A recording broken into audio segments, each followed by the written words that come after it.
And with the visit, both the countries, they hope to boost their bilateral relations to the level of comprehensive strategic partnership between India and Greece.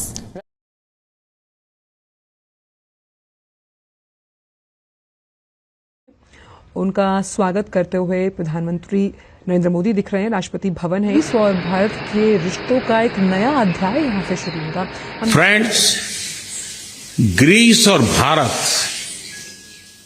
ये एक स्वाभाविक मिलन है। हमारे संबंधों की नींव जितनी प्राचीन है उतनी ही मजबूत है।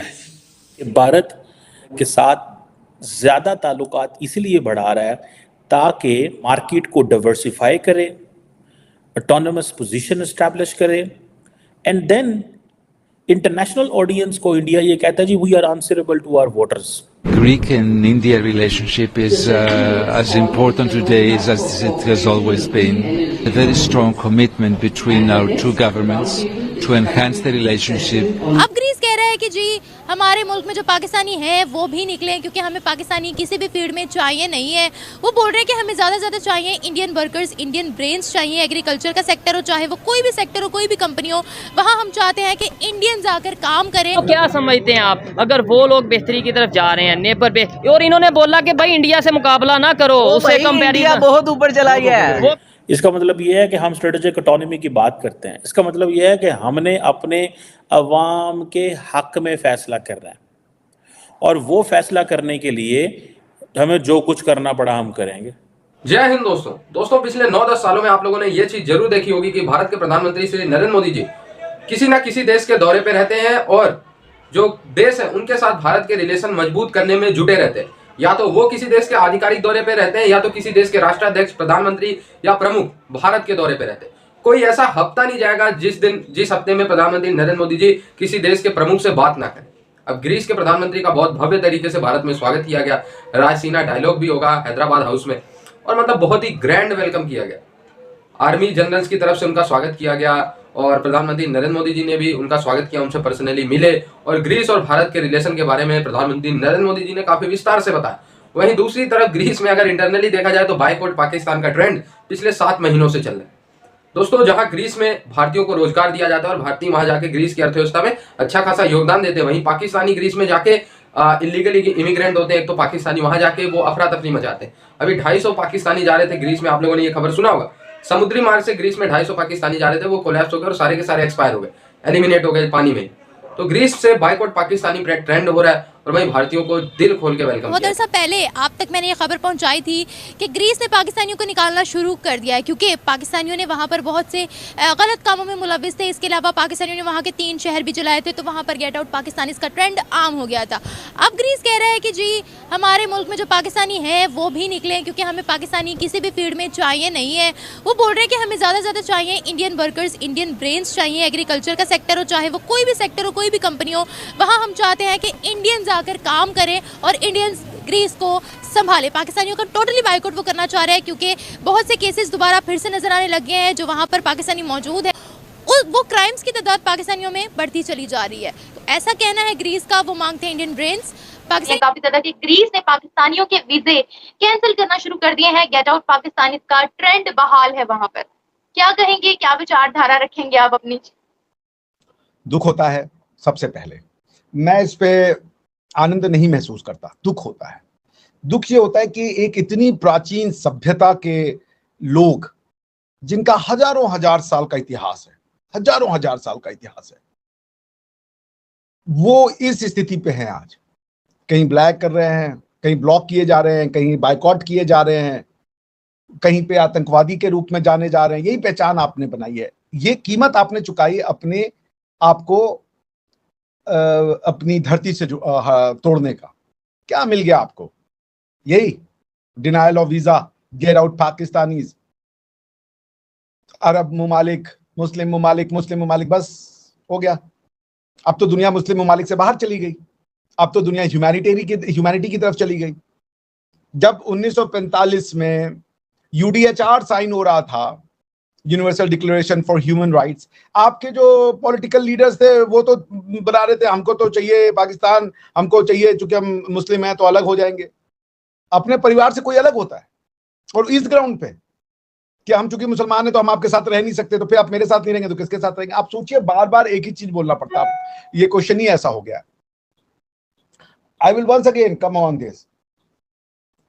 मैं आपसे क्या कहना चाह रहा हूं कि ये जो सिचुएशंस हैं आपके यहाँ की, आपको बहुत जबरदस्त थिंकर्स की जरूरत है, वरना ये तो अभी शुरुआत है। जब आप, जैसे है ना, एक सीधा सा कहावत है, बड़े बूढ़े कह के गए हैं, बोए पेड़ बबूल का तो आम कहां से होए। आपने क्या बोया है? इससे नफरत, उससे नफरत, और क्या बोया आपने किताबों में? आपको मौका मिला कि 15-20 करोड़ लोगों को या 10 करोड़ लोगों को हम एक इंसान बनाएं अपने तरीके से, जो आपके इंसान की परिकल्पना थी। 1947 में आपको यह वजूद मिला कि आने वाले बच्चों को हम एक पौध के रूप में जन्माएंगे जो हमारे हिसाब से बेस्ट इंसान बनेंगे, और ये इंसान बनाए हैं आपने। ये इंसान बनाए हैं गिराउट पाकिस्तानीज, आतंकवादी पाकिस्तानीज, चोर पाकिस्तानीज, डकैत पाकिस्तानीज, ग्रूमिंग गैप पाकिस्तानीज, ये बनाया आपने। इंग्लैंड की जो, यूके की जो वो है होम सेक्रेटरी, उन्होंने कहा कि पाकिस्तानी जो है वो बच्चियों को ग्रूम करते हैं सेक्स करने के लिए। ये है पाकिस्तान का इंसान। नफरत पढ़ाइए, आप पढ़ाइए नफरत, और नफरत पढ़ाइए।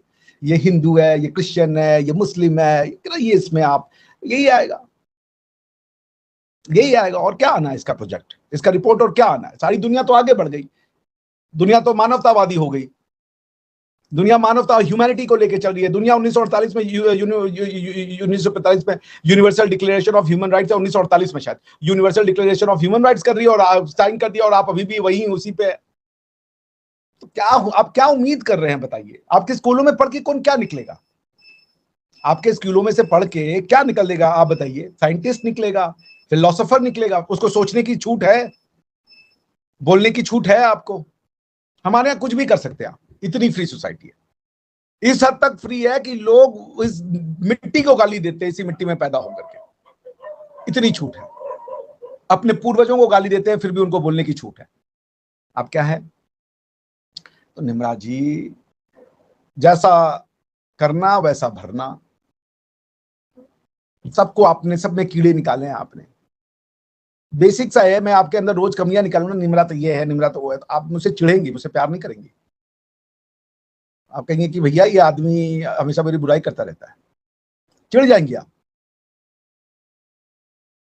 Therefore, I would simply request कि 2-4 फिलोसफर्स पैदा कीजिए जो रिविजिट करें, अदरवाइज आप आने वाले 50 साल में पाकिस्तान में आग क्या वजह है? हम अपने लीडर्स की नहीं रिस्पेक्ट कर रहे, या अपने लीडर के ऊपर ट्रस्ट नहीं कर रहे? दुनिया, पूरी दुनिया उनके ऊपर ट्रस्ट कर रही है। सर, इंडिया का जो पासपोर्ट है ना, उसकी वैल्यू हमारे पासपोर्ट से बहुत ज्यादा है। उसके पासपोर्ट पे इतनी एंट्रीज फ्री हैं कि वो, उनकी मैशत जो है वो बहुत खुशहाल है। ठीक है, वो टिकट लेते हैं जिधर मर्जी, मतलब वो चले जाते हैं। उसकी रीजन क्या है? मतलब आप ये है कि उनकी मैशत ठीक है, उनके हुक्मरान ठीक है, हुक्मरान लीडर ठीक। हमारे तो इधर पासपोर्ट ग्रीन को जिसको भी दिखाएं, जिसके आगे भी लेके जाएं, कोई वीजा लगाने को तैयार नहीं है। ठीक है, ये चीजें हैं, इस वजह से जो है ना वो हमसे बहुत आगे चले गए। नहीं, वो देखें, उनकी 1 अरब 40 करोड़ आबादी है, और वो इतनी बड़ी आबादी को मैनेज कर रहे हैं। हमारे से 24 करोड़ नहीं मैनेज हो रही, हम इन्हें नहीं रोटी पूरी कर पा रहे, इन्हें नहीं बिजली के बिल जो है वो इस तरीके से कर पा रहे। वो इस वजह से कि उधर देखें, उनकी यूरो की या मैशत की जो देख लें, डॉलर की उधर देख लें, डॉलर उधर तकरीबन 82 का है, इधर 300 कास्ट कर गया। तो दोस्तों, प्रधानमंत्री नरेंद्र मोदी जी की यही अच्छाई है कि जितने भी देश हैं, सभी देश प्रधानमंत्री नरेंद्र मोदी जी का सम्मान करते हैं। आप इमेजिन कर सकते हैं कि किसी 7 अरब मुस्लिम देशों ने भारत के प्रधानमंत्री को हाईएस्ट अवार्ड दिया, लेकिन वो प्रधानमंत्री नरेंद्र मोदी जी ने करके दिखाया। ग्रीस हो, यूरोप हो, मतलब कोई ऐसा देश नहीं है जिसके साथ भारत के रिलेशन खराब हो। और हाँ, जिसने भारत की तरफ उंगली और उठा के आंख दिखाया, उसकी क्या औकात की है प्रधानमंत्री नरेंद्र मोदी जी ने, वो भी हमें नहीं भूलना चाहिए। चाहे वो कनाडा हो, चाहे वो चाइना हो, चाहे वो पाकिस्तान हो। औकात नाप दी मिनट से पहले, और इनकी पूरी की पूरी अर्थव्यवस्था आप लोग देखे डामाडोल हो गई इन देशों की। अगर पाकिस्तान की बात करें, चाइना की बात करें, कनाडा की बात करें, तो भारत ने जिसके साथ दोस्ती निभाई है, जम के दोस्ती निभाई है, और अगर दुश्मनी निभाई है तो फिर जम के दुश्मनी निभाई है। तो प्रधानमंत्री नरेंद्र मोदी जी के नेतृत्व में भारत का जो ग्लोबल ऑरा है वो बहुत ज्यादा विस्तार हुआ है। मैं बार बार अपने हर वीडियो में कहता हूं, आज से 10 साल पहले एक पाकिस्तानी, एक भारतीय, एक बांग्लादेशी, इन तीनों को यूरोप में या विदेशों में एक ही नजरिए से देखा जाता है। कई भाई लोग होंगे यूरोप से या अंतरराष्ट्रीय कई देशों से, तो उन्हें कमेंट करके जरूर बताना है आज से 10 साल पहले भारतीयों को किस नजरिए से देखा जाता था और प्रधानमंत्री नरेंद्र मोदी जी के आने के बाद किस तरीके से देखा जाता है। दोस्तों, पहले भारतीय जाके विदेशों में बहुत हार्डवर्क करते थे, बहुत काम करते थे, लेकिन रिस्पेक्ट नहीं थी, टू बी वेरी ऑनेस्ट। लेकिन जब से प्रधानमंत्री नरेंद्र मोदी जी आए हैं, वो हर देश में जाके बताते हैं कि जिस भी देश में भारतीय रहते हैं उस देश में विकास में योगदान देते हैं, इसलिए हमें रिस्पेक्ट देना होगा भारतीयों को, क्योंकि हम डिजर्व करते हैं। हम पाकिस्तानी और बांग्लादेशियों की तरह नहीं है कि जिस घर में रहते हैं उसी घर में छेद करते हैं। नहीं, भारतीय अमेरिका में रहते हैं, भारतीय ऑस्ट्रेलिया में रहते हैं, उस देश के बारे में हमेशा सकारात्मक सोचते हैं, कभी रोड पे नहीं उतरते प्रदर्शन करने। लेकिन पाकिस्तानी बांग्लादेशियों का तो आप लोग जानते ही हैं। तो आई होप ये वीडियो आपको अच्छा लगा और जुड़े रहे ऐसी वीडियोस के लिए। तब तक के लिए धन्यवाद।